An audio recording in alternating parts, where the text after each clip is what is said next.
What's going on? This is Byron Cook. I am the host of A Dose of Positive, and thank you for checking out our YouTube channel. The idea is really simple. I want you to feel good. I want you to learn from successful people who are at the top of their game. They're going to give you usable bits of information that can help you lift your life. Let's do this together.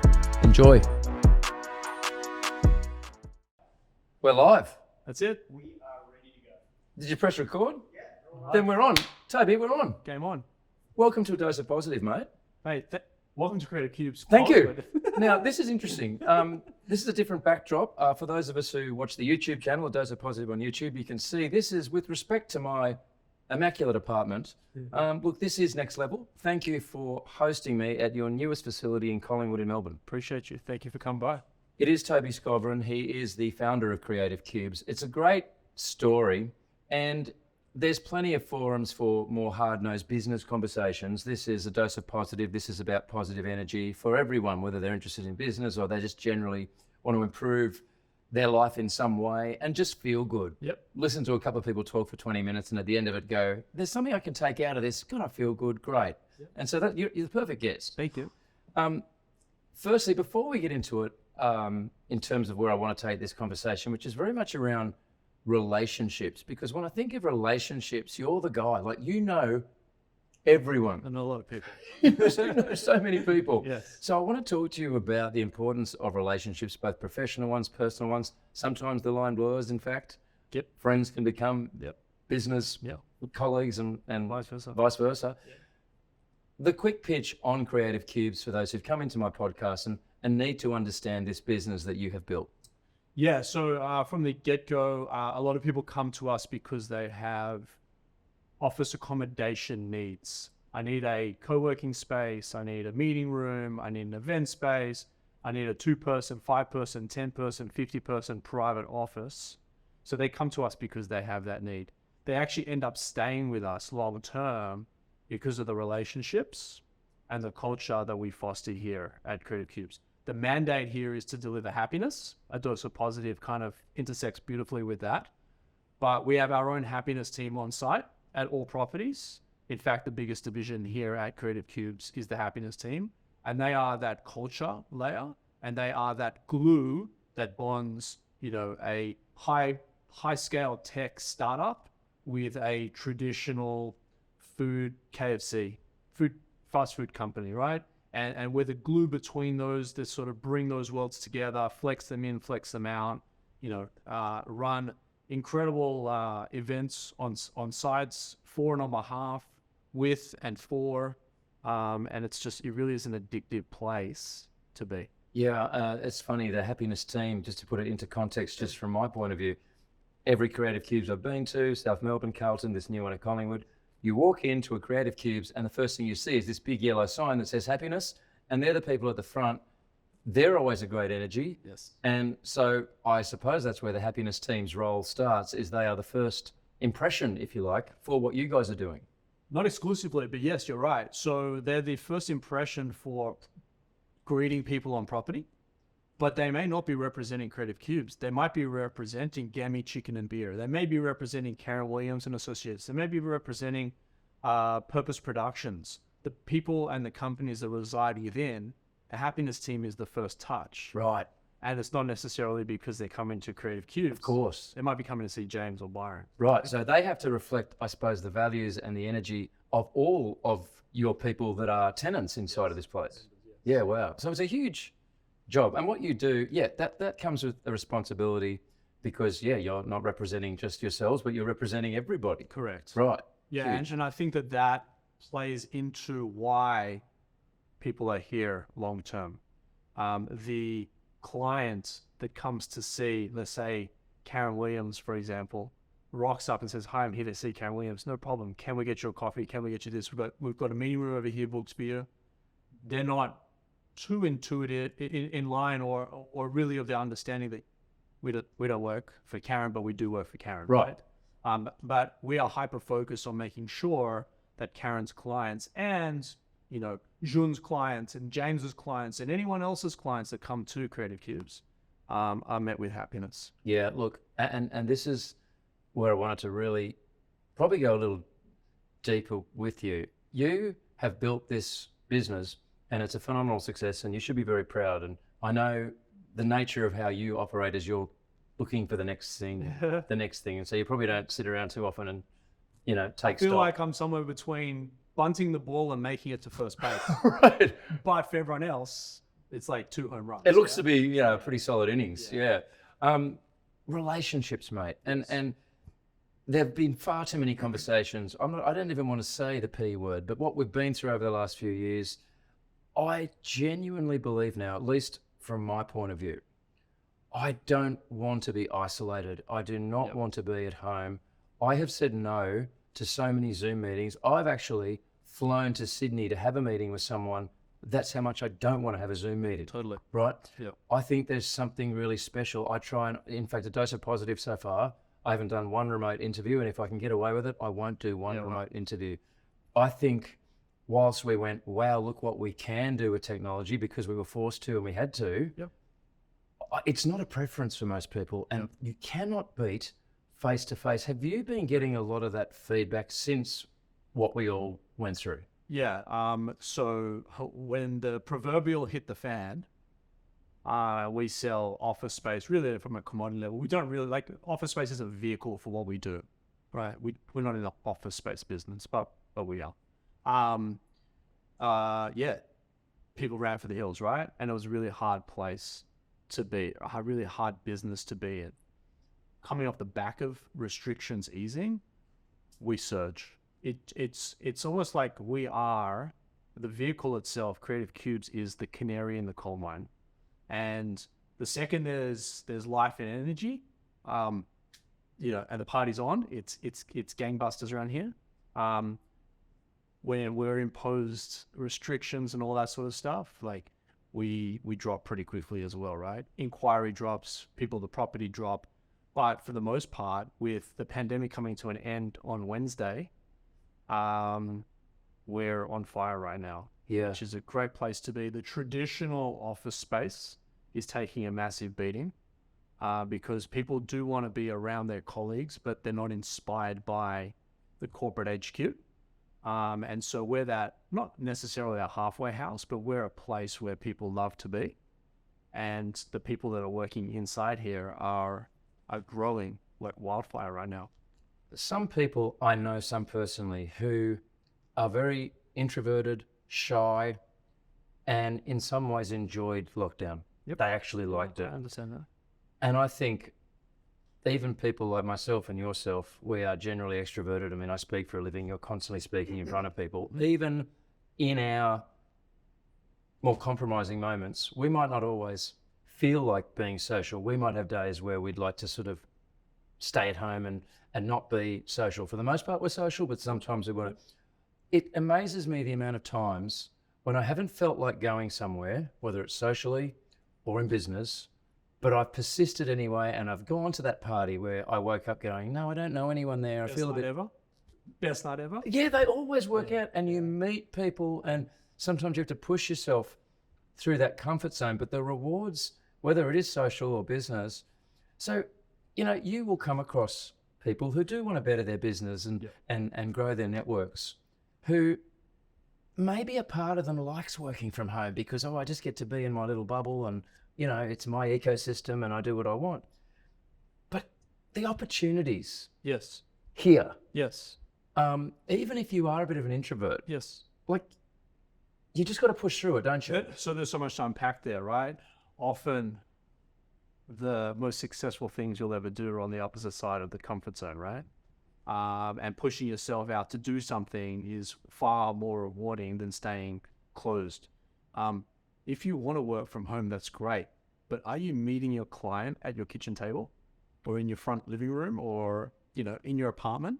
The reality is no. So you've got to find a place, and the cafes are not cafes are a great place to sort of have a coffee and be social, or lunch and be social. But to get commerce done, to have really important, deep thinking days, whiteboards, etc., work from home, but meet your clients here.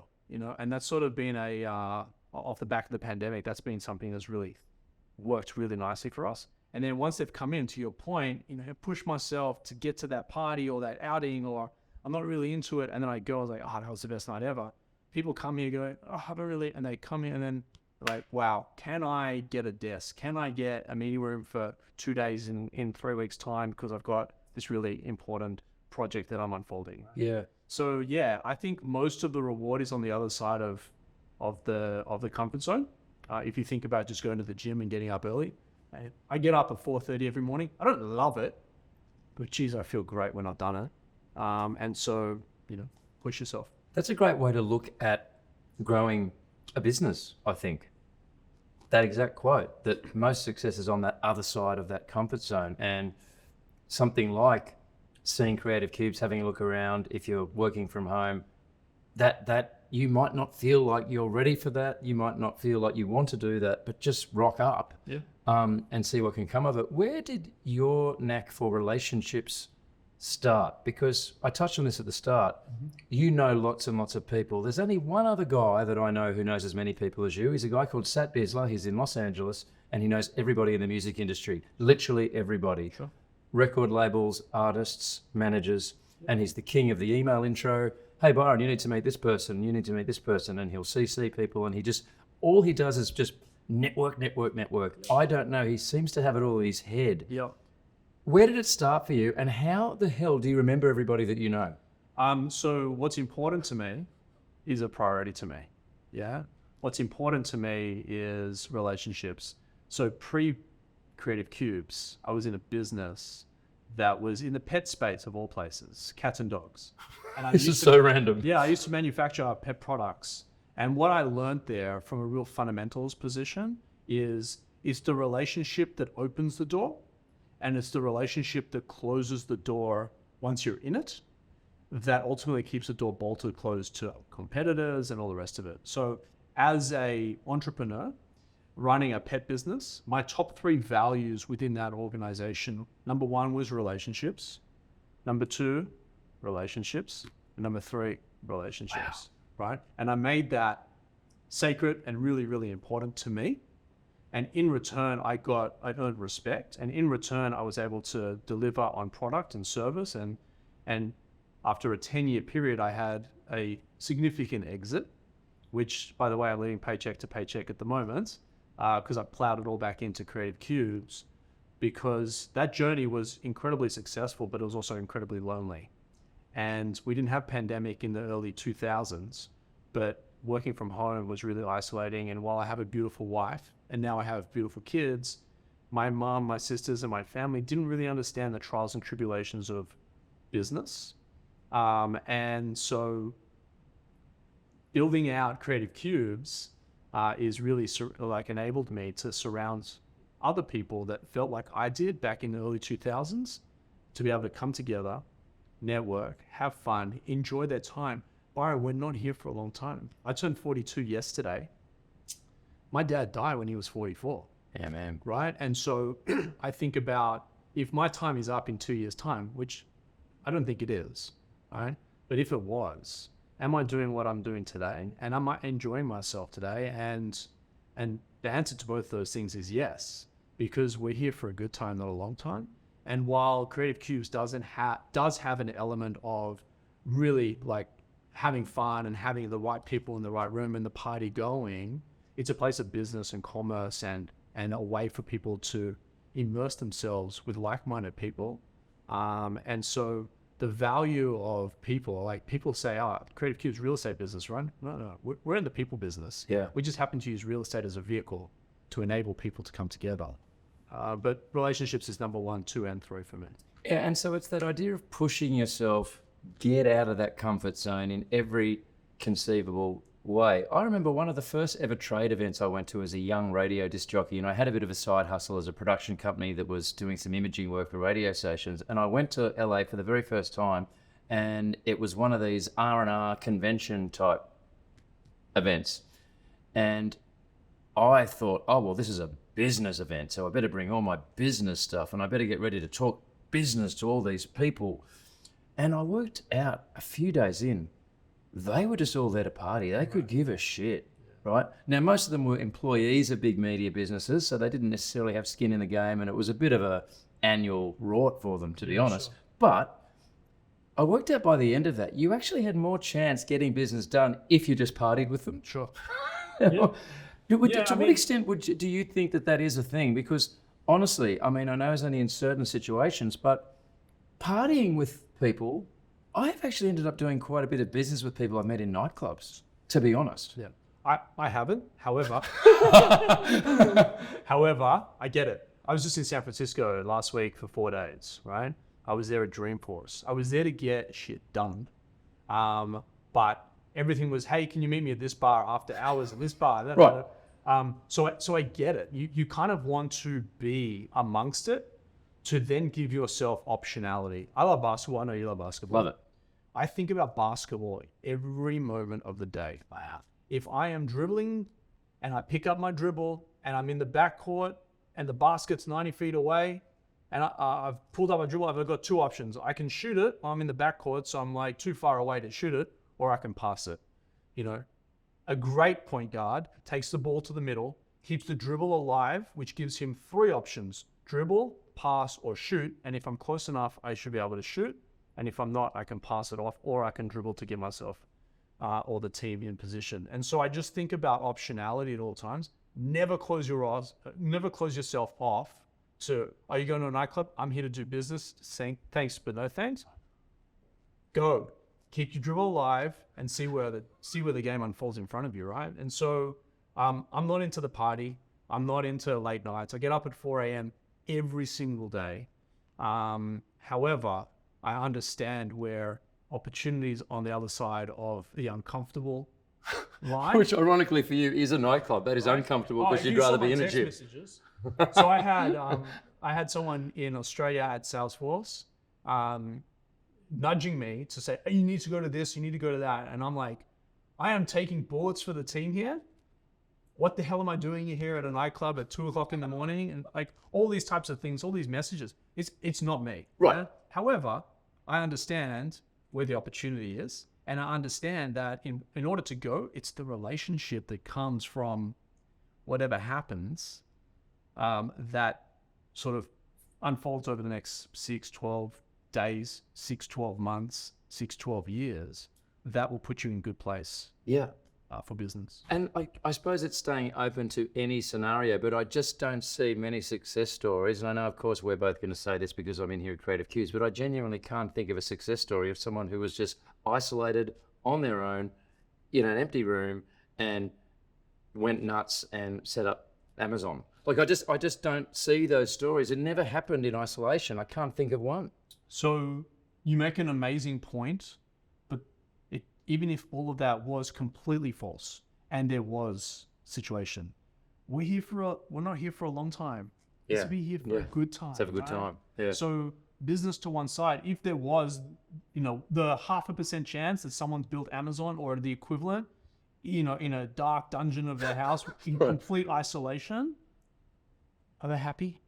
Are they enjoying themselves? Are they doing stuff that's really impactful and making a material difference to them and their lives and the people that they love? I would argue that no. So if for nothing else, I would say get out of the house because you're not here for a long time. And then the practicalities of being someone like you, one of the most connected people I know. Do you keep any sort of Oracle database, or is it simply all on your phone? Do you make sure you have backups? I mean, I'm not as organized as you. Right now, if I lost my phone, I think I'd be up shit creek, to be honest. I think I'd better organise something at the back end because I think I lose a phone and then I start with a new phone. So I get messages and I'm like, sorry, new number, who dis? Yeah. I'm that guy. Yeah, okay. So I've obviously got room for improvement in this area. Yeah. How on earth do you manage, because you would know, like I'm being conservative, 100 times more people than me in terms of professional people that you could do business with. Yeah. How on earth do you manage it? Yeah. I'm elite and crazy, all in the same breath, when it comes to efficiency. Right. So I go to bed at night, believe it or not, inbox 0. That means 0 emails in my inbox. None. You're not well. Yeah, I know. I told you, there's a fine line between elite and crazy. No, it's just crazy. What do you mean? How can you? But 0. But yeah. So mate, you'd be spending your whole day managing your inbox. You wouldn't get anything done. No. That's not how it works. No. How does it work? Yeah, I mean, so the idea of of running a business, because I manage my inbox, is the furthest thing from running a business, right? It's just about touch points of efficiency. So I am, for lack of a better description, if we can use the basketball analogy, I'm a pure point guard. I'm distributing the ball. I'm distributing the inbounds to say, great, Byron, nice to meet you. Let's do this. Byron's like, hey, I can't do this today. What about you? 1 second, let me get James. Hey, James, can you handle it? And so I'm sort of like efficiently moving the ball around my team to put them in a position to win, and sort of almost like not involved in the intricacies of the play, because I'm handing the ball off and I'm going to my position for the next one, right? And so for those that are not basketball ballers, I'm crazy efficient when it comes to handling my stuff, and I'm fast. I feel like one of my secret weapons is speed, and I'm tied in. If I lost my phone tomorrow, I would just go, subject to having the funds available, to the Apple Store, type in my username, password, and everything will just be there. Right. It's cloud tech. I'm an entrepreneur. This is the world that I make a living in, and I need to be the best in market at it. So no text messages. So if you saw mine and you saw like 104 on that little thing above, I'm going to show you this. you would go, oh my God, how do you live like that? No, mate, look at this. So there's nothing there. Yeah, no, but firstly, if I do have a text message, I have photos for every single person, so I know who I'm talking to. Oh, that's good. I haven't done that. Yeah, Byron Cook, there you are. Well, there I am. You've actually got my professional headshot. Thank you. Okay. Thank you. That's a bit stalkerish, because most of these people, I'll go and find their photo. Right. Or if I can't find a photo of them, I'll put their company logo there. That's brilliant. So these are great nuggets of advice. And then my inbox, while it looks quite busy at the moment, I'll clear this before end of day. No way. Yeah. Wow. I'll clear this before end of day, but then I'll file it away into all these different folders. So really, I treat my inbox like my to-do list. And once it's done, once I've distributed the ball, that's now filed. And then I go to the end of the rack and pick up the next ball. Even I've noticed, I know this seems very basic for you. Everybody I saw, and weirdly I was looking at your phone then, and I really shouldn't have been. I was reading messages. That was, wow, I couldn't believe one of those. Anyway, first and last name was there. Yes. I do random stuff like I met someone at a function the other week, and I can't quite remember what she did, and it doesn't matter what her first name was, but some subsequent communication, I didn't necessarily think she was the most stable person I met. Okay. So it's literally her first name and then her surname is Crazy Woman. Yep. Right. Or I'll put something like John Plumber. Yep. Like I don't even, like sometimes I'm in a hurry, and so when I put their details in, and then I can't remember why I called them that, so I have no idea who they are. And if they ever message me again, it's like, oh, Stacey Crazy Woman. Who was she again? I don't know. So I know that seems basic, but you're always first, last name, company, photo. So you'll Google image search a photo. Yeah.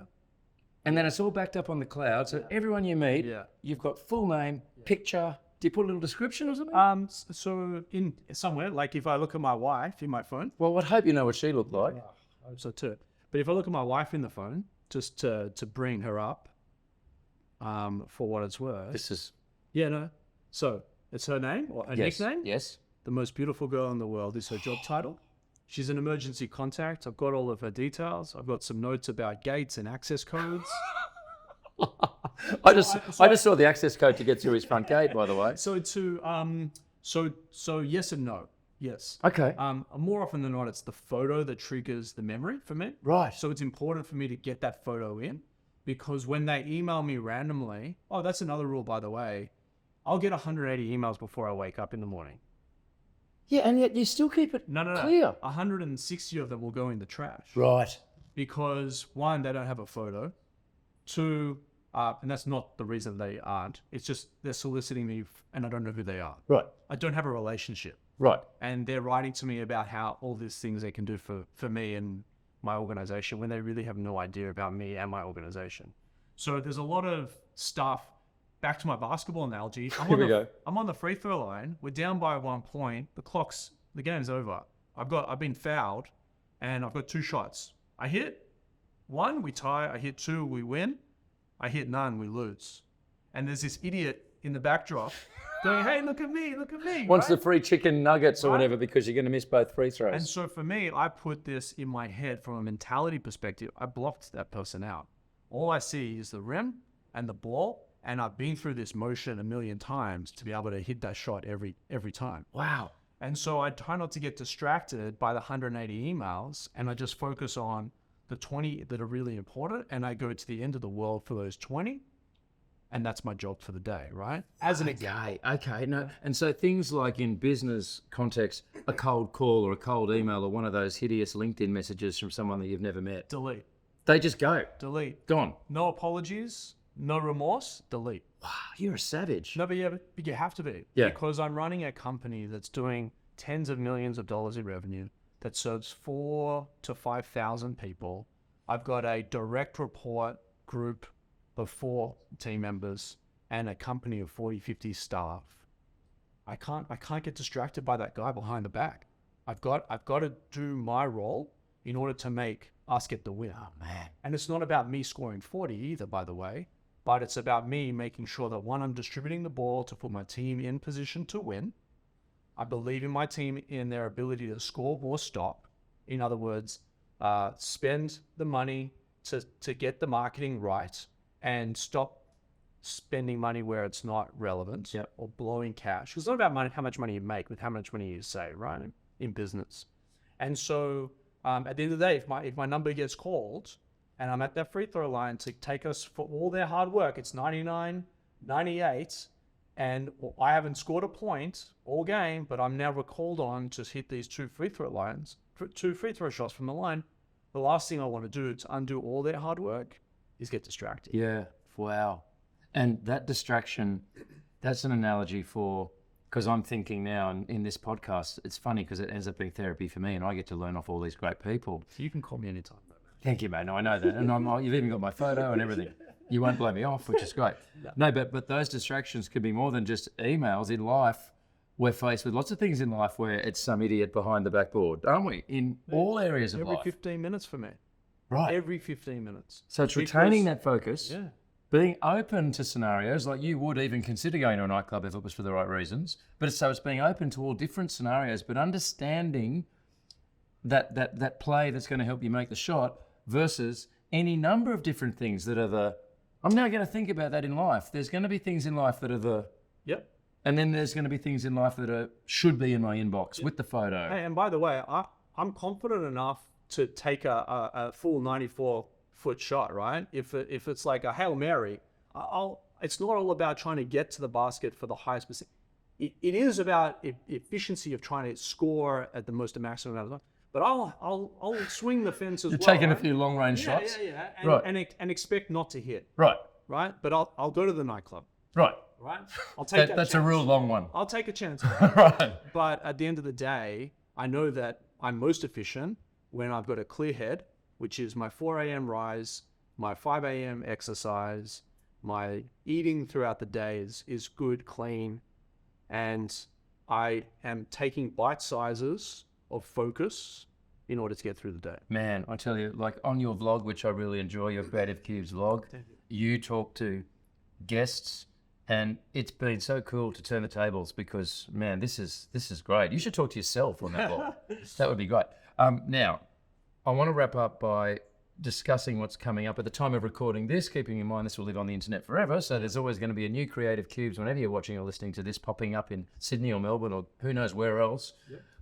But at least as of right now, there is an event happening right here at Collingwood that I think anyone who's interested in just checking out a space, if they want to switch up the way they're doing business or if they're thinking about this, I know how good these are because I've been to them, but just give it a wrap. So there's a couple things. We have Open Day happening on October 20, 2022. So don't show up in 2027, right? Because this does live on the internet.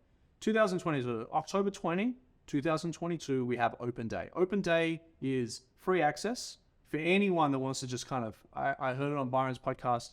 What's this about? Cool. Come on in.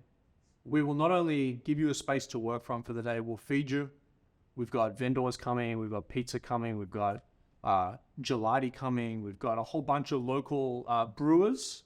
So great. Yeah, the local brewers are providing beverages all day, and so you can really come and just experience the space. At 5 o'clock on that same day, October 20, we have our first, every building we do this program called Pitch for a Spot, which you were at last. Such a great thing. In Carlton. It's like watching a live episode of Shark Tank, except like the stakes are, you can see right in front of you, that person, if they do a really good job here and pitch their business to this panel of experts, they get to have that office, and you can literally see where they'd be set up. Yeah. And it's like, and you give them a leg up for the first year, I think, isn't it? Yeah, so actually, yes. So we give you 12 months rent free. Yeah. And to date, Pitch for a Spot has distributed over $600,000 worth of free office accommodation for business. Really cool. Something that Jeff Harris, who is one of the co-founders of Flight Center, he's a major shareholder here at Creative Cubes. He instilled charity begins at home in us as a value.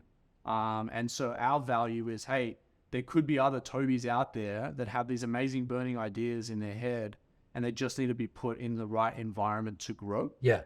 There's this analogy that one of my best friends from school sent me. She's like, if you put a shark in a fishbowl, it'll only grow as big as a fishbowl. But you put it in the ocean, you get 6, 7, 10 footers, right?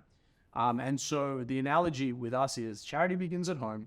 We want to enable people's success. We do that by creating a sense of belonging. Everyone, all walks of life, call Creative Cubes home.